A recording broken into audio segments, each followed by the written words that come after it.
이 시간 우리 주일하는 말씀은 신명기 24장 6절로 9절 말씀, 신명기 24장 6절로 9절 말씀, 신약성경 298면에 있는 말씀이 되겠습니다. 우리 말씀 한 절씩 교독하신 후에 마지막 9절 말씀 우리 한 목소리 합독하도록 하겠습니다. 제가 먼저 6절 말씀 읽도록 하겠습니다. 사람이 맷돌이나 그 윗짝을 전당 잡지 말지니 이는 그 생명을 전당 잡음이니라. 사람이 자기 형제 곧 이스라엘 자손 중 한 사람을 유인하여 종으로 삼거나 판 것이 발견되면 그 유인한 자를 죽일지니 이같이 하여 너희 중에서 악을 제할지니라. 너는 나병에 대하여 삼가서 레위 사람 제사장들이 너희에게 가르치는 대로 내가 힘써 다 지켜 행하되 너희는 내가 그들에게 명령한 대로 지켜 행하라. 너희는 애굽에서 나오는 길에서 내 하나님 여호와께서 미리암에게 행하신 일을 기억할지니라. 아멘. 할렐루야.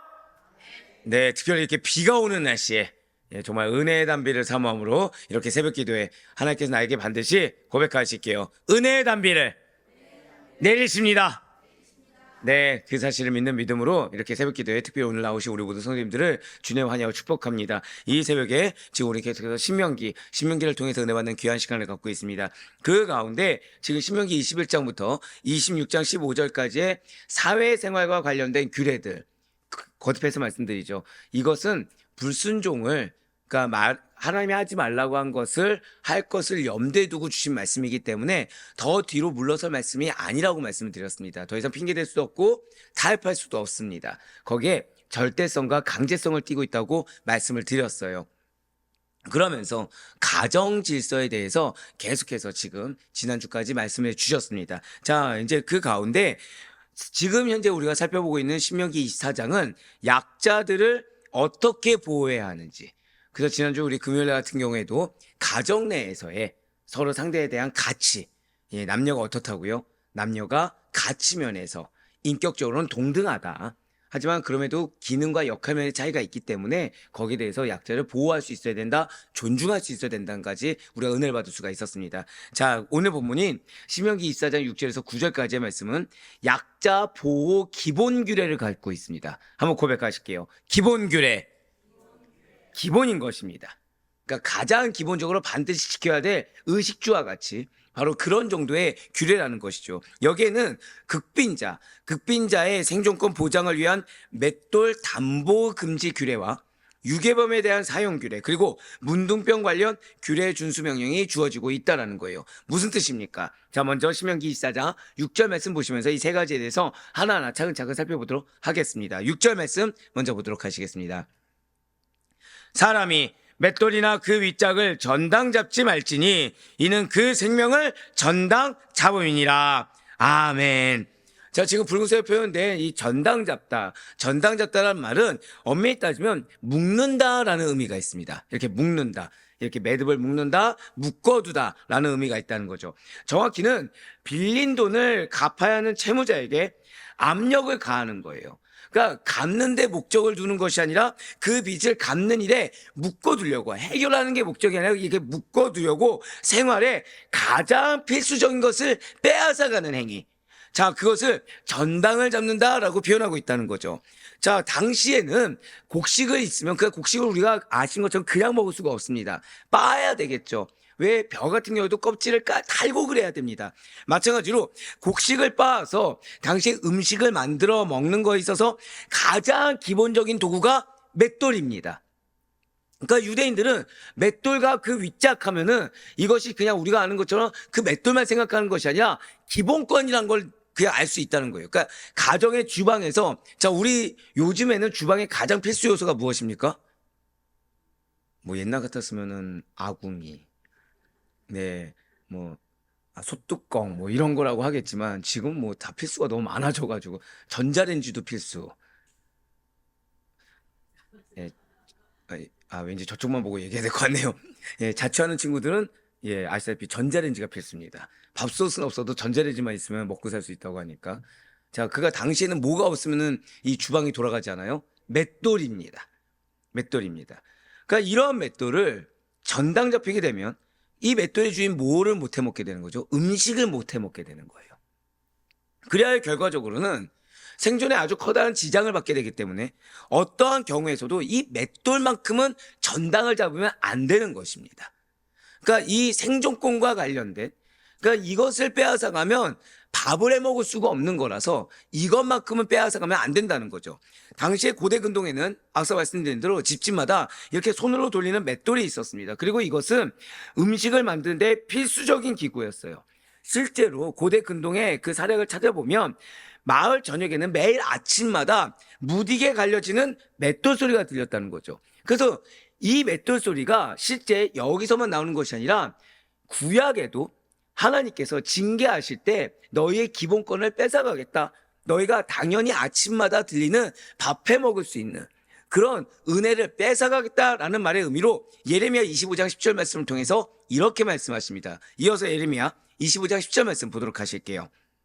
내가 그들 중에서 기뻐하는 소리와 즐거워하는 소리와 신랑의 소리와 신부의 소리와 맷돌 소리와 등불빛이 끊어지게 하리니. 아멘. 그러니까 여기서 맷돌 소리가 왜 들어가는지 아시겠죠? 즉 생존권을 보장해 주지 않겠다는 거예요. 내가 너희의 생존권을 보장해 주지 않겠다. 너희가 마땅히 밥해 먹을 수 있을 만한 환경조차도 마련하지 못할 것이다 라는 굉장히 어마무시한 말인 겁니다. 그냥 단순히 기뻐하는 소리, 즐거워하는 소리, 그러니까 이 말씀만 봤을 때는 우리에게 우리 삶에 기쁨이 없나 보다 이 정도겠지만 결코 아니라는 거죠. 이거는 생존권을 뺏어가겠다. 그 의미가 되는 것입니다. 이처럼 삶의 필수적인 맷돌과 맷돌을 돌릴 때 쓰는 이 위에, 그러니까 우리나라 사람들은 그 어이를 보통 기억하잖아요. 네. 맷돌 돌릴 때 뭐 생각하시죠? 예? 어처구니, 어처구니입니까? 뭐 지역마다 차이가 있는 걸로. 네. 그래서 어디는 어이라고 하고 어디는 어처구니라고 하니까. 그래서 영화에서도 왜 뭐 이게 어이가 없다고 하잖아요. 네. 서울 사람이라 죄송합니다. 자, 그런데 여기 고대 근동의 맷돌은 좀 다릅니다. 맷돌보다 위에 있는 윗짝이란 표현이 왜 쓰이냐? 이게 윗짝이 좀 더 작아요. 좀 더 작아요. 그러니까 우리는 똑같잖아요. 그렇지 않고 위에가 좀 작습니다. 그래서 돌리는 데 있어서 어렵지가 않아요. 어렵지가 않아요. 그러니까 우리나라처럼 막 빡빡하다 생각하시면 안 됩니다. 그런데 그거를 전당을 잡는다. 이거는 단순히 그러니까 맷돌 자체 중에 나만 하는 것이 없다는 거죠. 위아래, 그러니까 맷돌 중에 작은 것도 남기지 않겠다는 겁니다. 자, 그것은 단순히 물건 하나를 전당 잡는 정도에 그치는 것이 아닌 것입니다. 맷돌 주인의, 고백하실게요. 주인의 생명. 그 뜻입니다. 그러니까 그냥 굳이 맷돌을 정당 잡히는 것이 끝나지 않고 윗자까지, 즉 주인의 생명을 남길 수 있을 만한 것을 남겨두지 않겠다. 생존권 중에 일부도 남겨두지 않겠다라는 굉장히 악랄한 표현인 것입니다. 즉 맷돌 주인의 생명을 전당 잡는 것 같다. 생존권을 보장할 수 있을 만한 어떠한 여력을 남겨두지 않고 다 뺏어가는 거, 바로 그것을 볼 수 있다는 거죠. 그렇기 때문에 아무리 채무자라고 할지라도 그의 기본적인 생존권, 그의 기본적인 생존권만은 보장해 줘야 한다는 거예요. 그렇습니다. 그 어떤 경우에서도 사람의 기본적인 생존권만은 보장이 되어야 됩니다. 왜냐하면 그 생존권은 하나님께서 모든 인간에게 부여하신 기본적인 권리로서 하나님 외에는 그 누구도 합당한 이유 없이 빼앗을 자격이 없기 때문이라는 거예요. 자, 이 말씀 앞에 실제로 유대인들이 이 말씀을 악용합니다.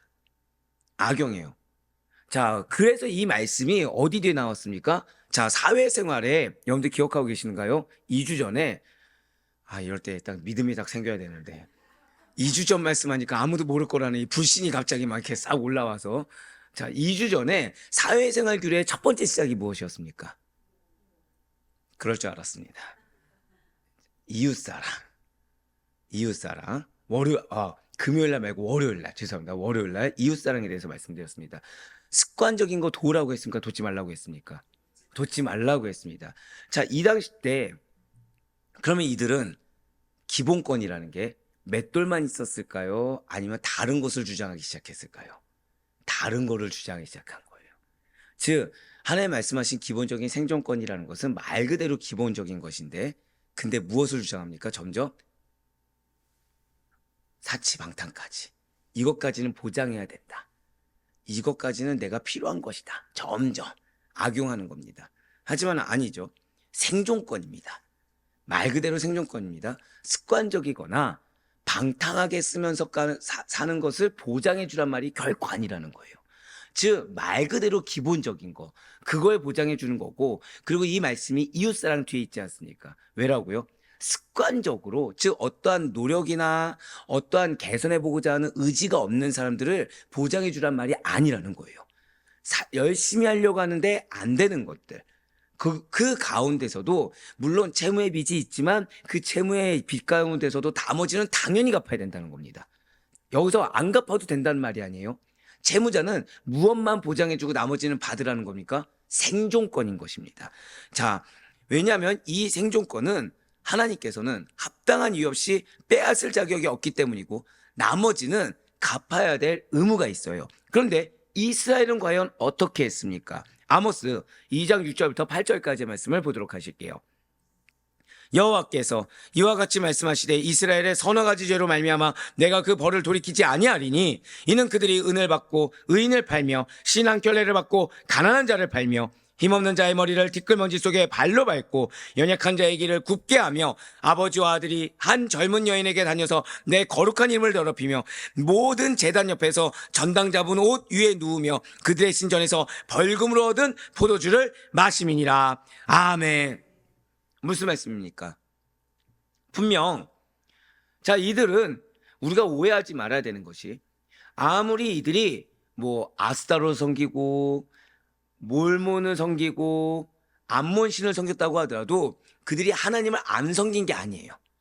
매일 아침마다 토라를 읽었습니다. 즉 토라를 통해서 들었던 말씀이 있었어요. 매일같이 읊조립니다. 암송했던 율법이 있음에도 불구하고 이스라엘이 가난한 자를 돈과 신앙결례에 팔아버렸다는 거예요.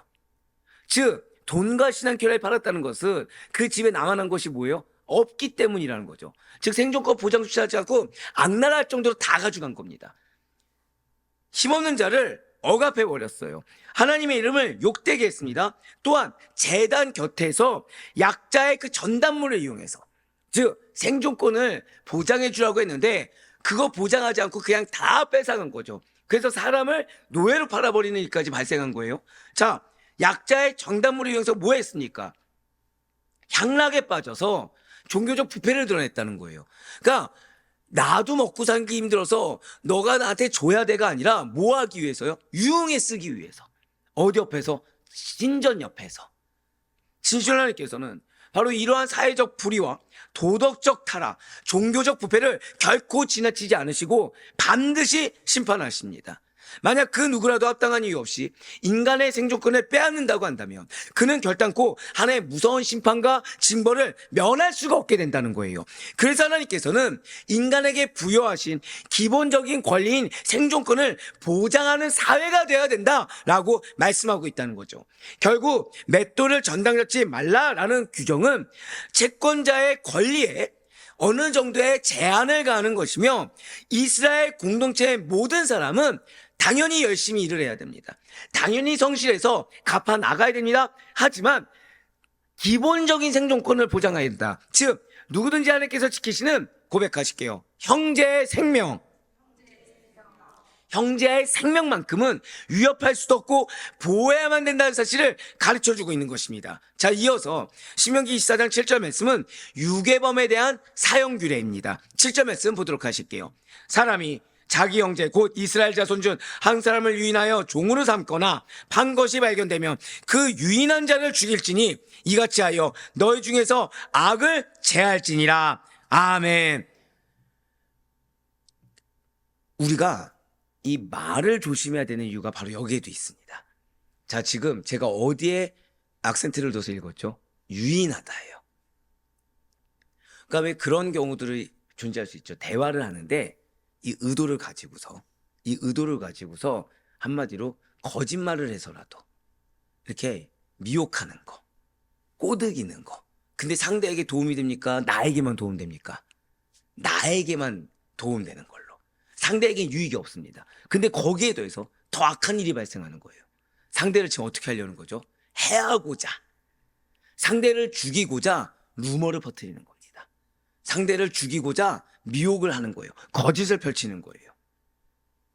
지금 이스라엘 공동체 안에서 그렇게 형제를 유인해서, 즉 악한 의도를 가지고 꼬드겨서 납치해서 종으로 부리거나 그를 팔아버린다고 한다면 하나님께서는 그 자를 반드시 죽이라라고 하고 있습니다. 자, 근데 여기서 충격적인 말이 있죠. 자, 지금 종으로 삼거나 포함되어 있다는 거예요. 즉 내가 좀 더 편해지고자, 내가 좀 더 누리고자 이 형제를, 동료를 종처럼 삼는 거, 부리는 거, 하나님 지금 뭐라고 하세요?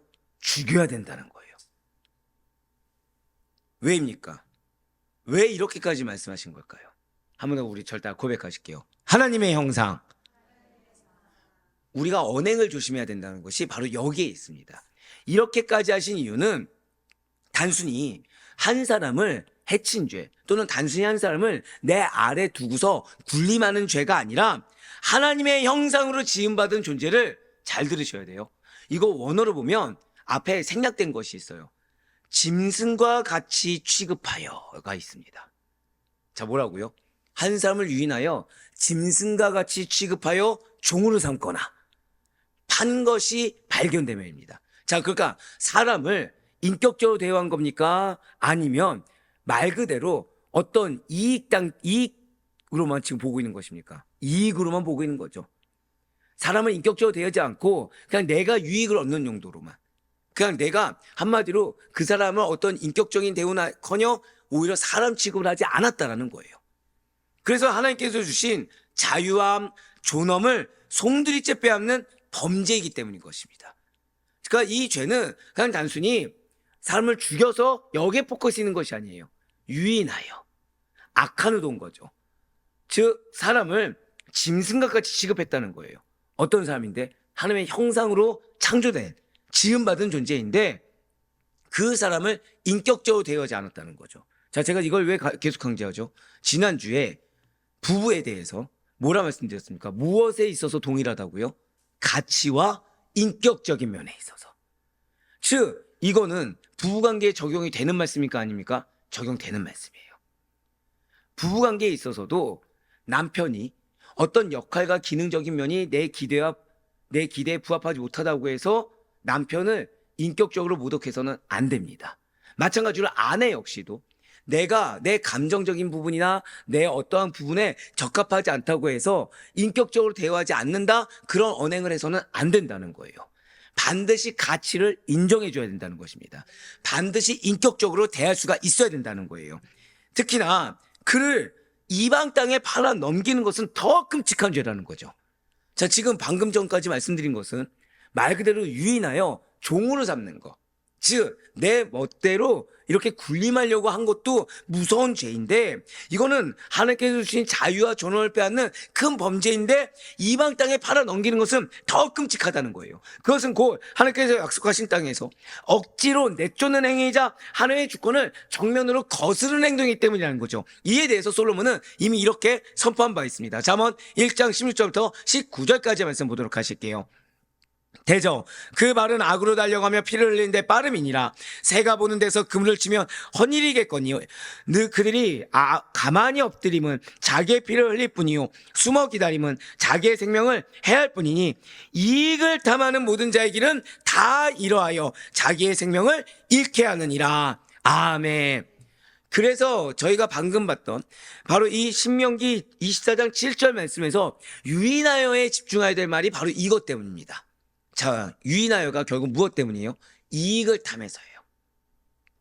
악인은, 정확히는 개인의 이익만을 탐하고자 하는 자들은 남을 해치려고 합니다. 하지만 지금 19절의 말씀 보시는 것처럼 결국 그 죄가 자신에게 돌아와서 생명을 잃게 된다는 거죠. 잊지 마시길 바래요. 탐욕이란 것은 마치 올무와 같아서 반드시 스스로를 묶어버리고 스스로를 파멸로 이끌게 됩니다. 하나님의 눈앞에서 인간의 생명이 얼마나 존귀하겠습니까? 하나님께서 우리에게 붙여준 그 영혼들은 존귀한 영혼들입니다. 그러니 하나님께서 형제를 유인해서 자신의 이익대로 군림하거나 자신의 유익대로 이렇게 조종하고자 하는 행위들, 그런 언행들, 또는 그 인격과 가치를 무시하는 행동들, 거기다가 납치해서 팔기까지 한다? 사형에 처하신 거 어찌 보면 너무나도 당연하다는 거예요. 진실 하나님께서는 생명을 거래하는 죄, 생명을 경시하는 죄를 철저히 끊어내시고 그 공동체 안에서 악을 모양조차 남지 않도록 제거하기를 원하신다는 것입니다. 인간은 결코 수단이 될 수 없어요. 바로 이겁니다. 인간은 뭐가 될 수 없다고요? 수단이 될 수 없어요. 지난 금요 새벽에 말씀드렸던 것이 바로 이거죠. 수단이 될 수 없다는 겁니다. 부부관계에 있어서, 가족관계에 있어서 수단이 될 수가 없다는 거예요. 하나님의 형상으로 지음받은 생명을 어떠한 이익적인 거, 어떠한 수단적인 거, 도구처럼 다루는 것은 곧 하나님을 모욕하는 범죄임을 기억해야만 되는 것입니다. 그러나 오늘날 세상은 어떤 모습입니까? 여전히 사람을 돈벌이 수단으로 삼습니다. 사람의 존재의 가치에 대해서 그 사람이 어떠한 학벌과 어떠한 재력과 어떠한 지금 비전과 어떠한 인맥을 갖고 있냐, 여기에 따라서 다르게 평가하는 것이 이 세상입니다. 권력을 지키기 위해서, 나의 자리를 지키기 위해서 무수한 생명을 불법까지 자행하면서 희생시키고 심지어 자신의 욕망을 위해 하다못해 자신의 생명까지 내던지는 일들이 벌어지고 있어요. 어느 순간 돈이, 어떤 명예, 위치가 사람의 위에 있는 듯합니다. 권력이 사람 위에 존재한 듯해요. 하지만 거룩하게 구별된 바로 믿는 성도인 여러분과 저는 반드시 기억해야 돼요. 무엇입니까? 하나님께서는 결코 이러한 죄악을 그냥 두지 않으시며 반드시 공의의 심판을 행하실 것입니다. 진실 하나님께서는 인간의 생명을 짓밟는 죄, 정확히는 인간의 가치, 인간의 인격을 다른 어떤 물질 아래 두는 거, 인간의 탐욕 아래 두는 죄를 반드시 심판하십니다. 하지만 동시에 믿는 우리들에게는 참된 생명의 길을 계속해서 열어주고 계시다는 거예요. 그 길이 누구입니까? 예수 그리스도시라는 거죠. 마가복음 10장 45절 말씀 보도록 하실게요. 인자가 온 것은 섬김을 받으려 함이 아니라 도리어 섬기려 하고 자기 목숨을 많은 사람의 대속물로 주려 함이니라. 아멘. 왜 이 말씀이 지금 시점에서 중요한 것입니까? 지금 사람을 이익수단으로 삼지 말라는 거죠. 사람을 나의 탐욕을 위해서 유인하지 말라는 거예요. 거기에 돈이 더 중요해진 것처럼 팔아 넘기는 행위 하지 말라는 것입니다. 그런데 그렇게 사람을 팔아서 인간의 탐욕 아래에 두고 인간의 욕심 아래에 두는 세상의 죄악과는 달리 예수께서는 오히려 자신을 내어주셨어요. 그래서 우리를 자유롭게 해주셨습니다. 우리를 억압 가운데 둔 것이 아니라 우리를 자유롭게 했다는 거죠. 진실로 그분께서는 진정한 생명의 주인이요 은혜의 주인이 되시는 거예요. 십자가에서 자신의 피를 흘리심으로 말미암아 억압받던 우리를 속량하시고 하나님의 형상으로 회복된 참된 존엄을 우리에게 주신 것입니다.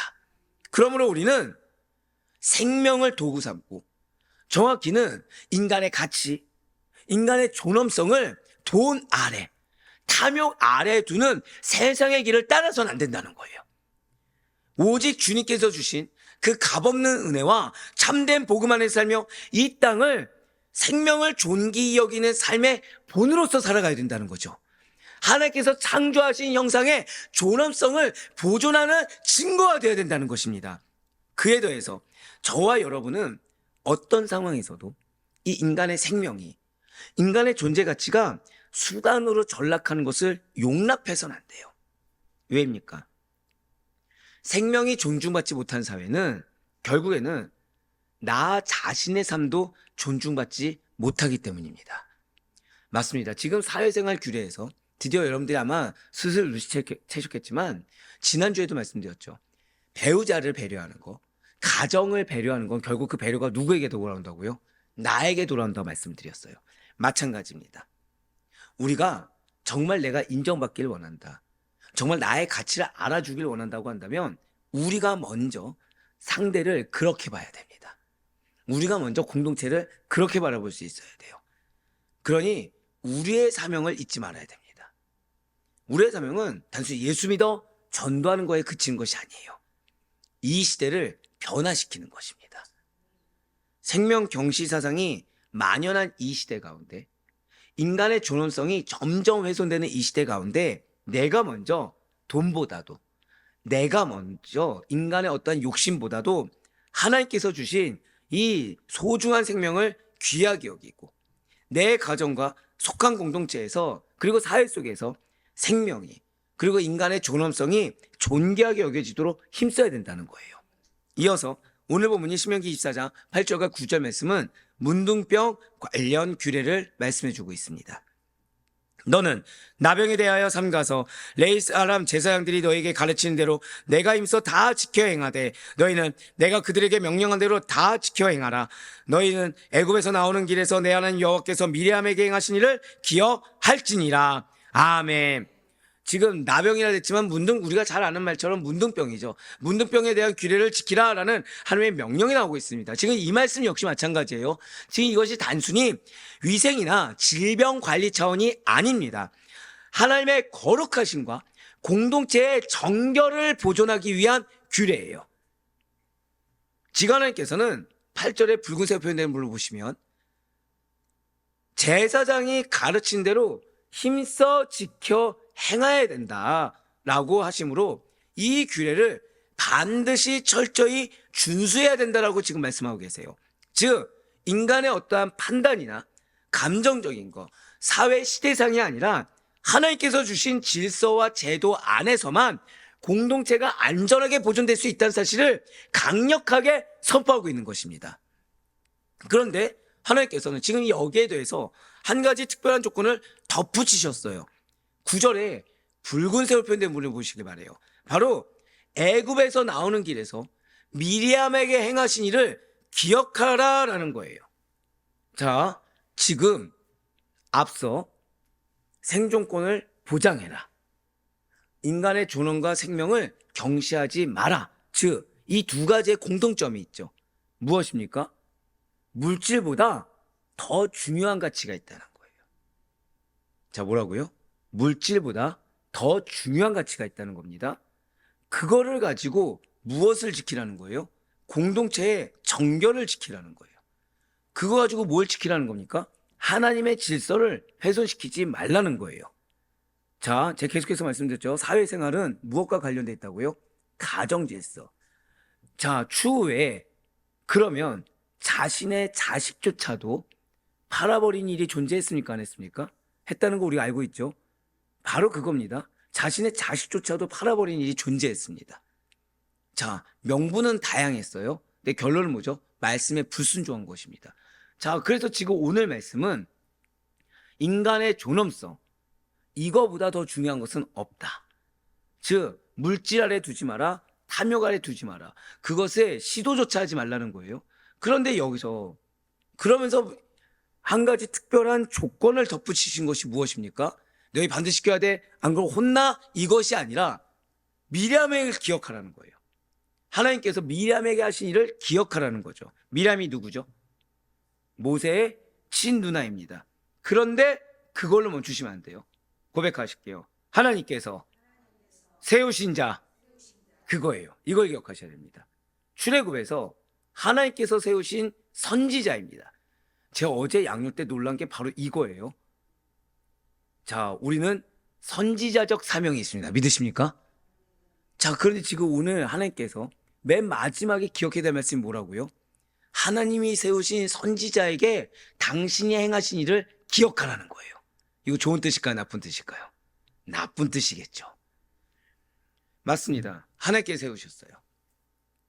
그런데 그 신분과 위치에도 불구하고 그녀가 교만과 불순종으로 말미암아 모세를 비방했을 때 하나님께서는 진노하셨고 오히려 그녀로 말미암아 문둥병에 걸리게 하셨습니다.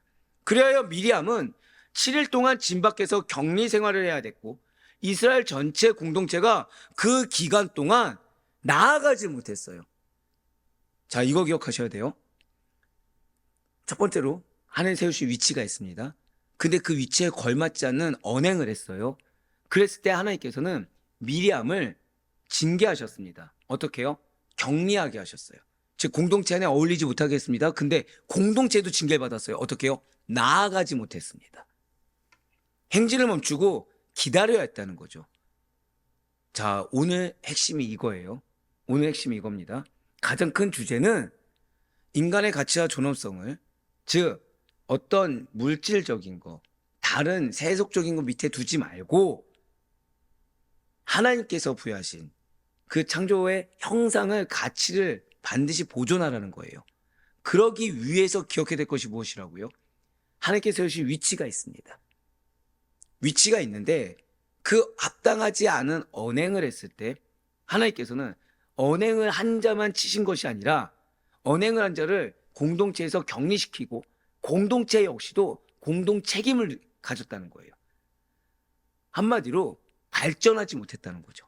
성장하지 못했다는 것입니다. 그게 징계예요. 미리암이 아무리 존귀한 신분이라고 하더라도 하나님께서는 거룩을 가볍게 여기는 죄를 넘어가지 않으셨다는 거죠. 사랑하는 성도 여러분들, 바로 여기서 우리는 굉장히 중요한 교훈을 얻으셔야 됩니다. 먼저는 하나님께서 가정에서 나를 가장으로 세웠든 아내로 세웠든 교회에서 목회자로 세웠든 중직자로 세웠든 세워진 그 위치에 합당한 자세가 요구되어진다는 거예요. 근데 여기에 대해서 책임은 그 합당한 자세가 다른 것이 우선돼서는 안 된다는 거죠. 그 합당한 자세가 먼저 우선된다는 거예요. 그렇지 않으면 비단 나뿐만 아니라 공동체가 어떻게 된다고요? 멈춰 있게 된다는 겁니다. 그리고 하나님의 법은 결코 차별 없이 누구나에게나 똑같이 적용된다는 거예요. 이게 좀 무서운 말이에요. 자, 즉 가진 것이 많든 적든지 간에 지위가 높든지 낮든지 간에 신앙의 연륜이 깊든지 얕든지 간에 하나님의 사랑을 많이 받는 것 같든지 적게 받는 사람이든지 간에 법 앞에서는 모두 다 동일하다는 겁니다. 만약에 하나님께서 사람을 차별하신다면 우리에게 공의롭게 살아야 된다, 말씀대로 살아야 된다라고 말씀하실 수가 없을 것입니다. 진실 하나님께서는 공평하신 분이십니다. 믿으십니까?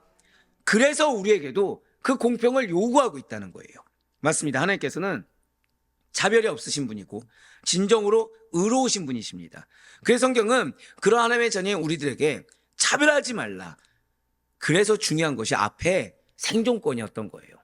즉 차별에 있어서 그냥 부유한 자와 가난한 자를 동등하게 대하라 이 정도가 아니라 비난자 역시도 책임을 다해야 된다는 거예요. 이 사회생활이 무서운 게 뭐냐? 하나님은 약자라고 해서 무의도식하게 하지 않으십니다.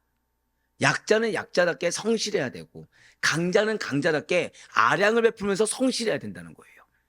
성경은 우리에게 차별하지 말라고 하면서 바로 이 말씀을 명령하고 있습니다. 말라기 2장 9절 말씀과 디모데전서 5장 21절 말씀 같이 보실게요. 너희가 내 길을 지키지 아니하고 율법을 행할 때에 사람에게 치우치게 하였으므로 나도 너희로 하여금 모든 백성 앞에서 멸시와 천대를 당하게 하였느니라 하시니라. 하나님과 그리스도 예수와 택하심을 받은 전사들 앞에서 내가 엄히 명하노니 너는 편견이 없이 이것들을 지켜 아무 일도 불공평하게 하지 말며. 아멘. 지금 말라기 2장 9절 말씀은 하나님께서 지금 공평을 잃고 사람을 차별한 재상들을 책망하신 말씀입니다. 그리고 디모데전서 5장 21절 말씀은 그리스도 안에서 어떠한 편견이나 불공평함 없이 모든 일을 행하라는 사도의 명령입니다. 맞습니다. 하나님 앞에서 모든 사람은 동등합니다. 차별 없는 공의를 실천하는 거, 그 위치가 있다고 한다면 위치에 합당한 자세를 차별 없이 행해야 되는 거, 이것이 바로 우리 믿는 자들이 살아가는 데 있어서 삶의 기준이자 사명이 된다는 거예요. 그러니 우리는 하나님의 사랑을 핑계 삼아 방종해서는 안 됩니다. 즉 오늘 본문이 아이러니하게 제일 강조하는 것이 무엇이냐? 성실이에요. 성실입니다. 위치에 합당한 언행입니다. 하나님께 택함받은 백성이라고 하더라도 사랑받는 하나님의 자녀라고 하더라도 하나님의 법칙을 무시하고 죄를 지으면 결국에는 그 공의로운 손에 징계를 받을 수가 없다는 거예요. 그렇다면 우리 어떻게 해야 되는 것입니까? 더더욱 하나님의 말씀을 두려운 마음으로 바라봐야 된다는 것입니다. 말씀을 최선을 다해서 의지적으로 성실하게 지킬 수가 있어야 된다는 거예요.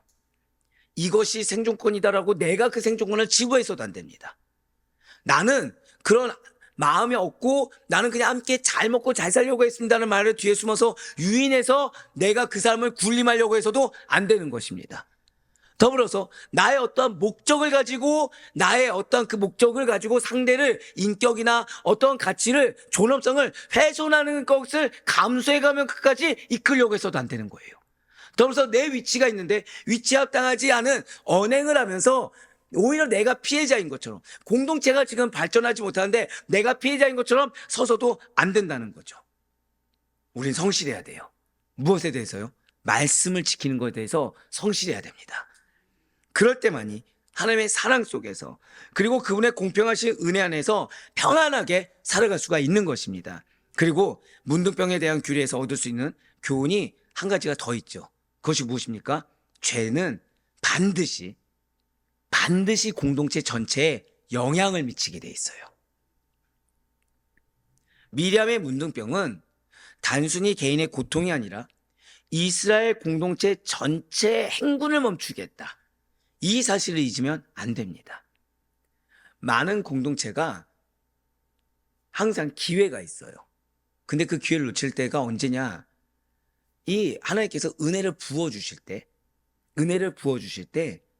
꼭 행군을 멈추게 하는 죄악들이 발생합니다. 자, 부어주실 때 어떻게 해야 되죠? 행군에서 나아가야 되죠. 여러분들 7년 풍년, 7년 흉년을 잊으시면 안 됩니다. 나아가게 하실 때는 반드시 나아가야 돼요.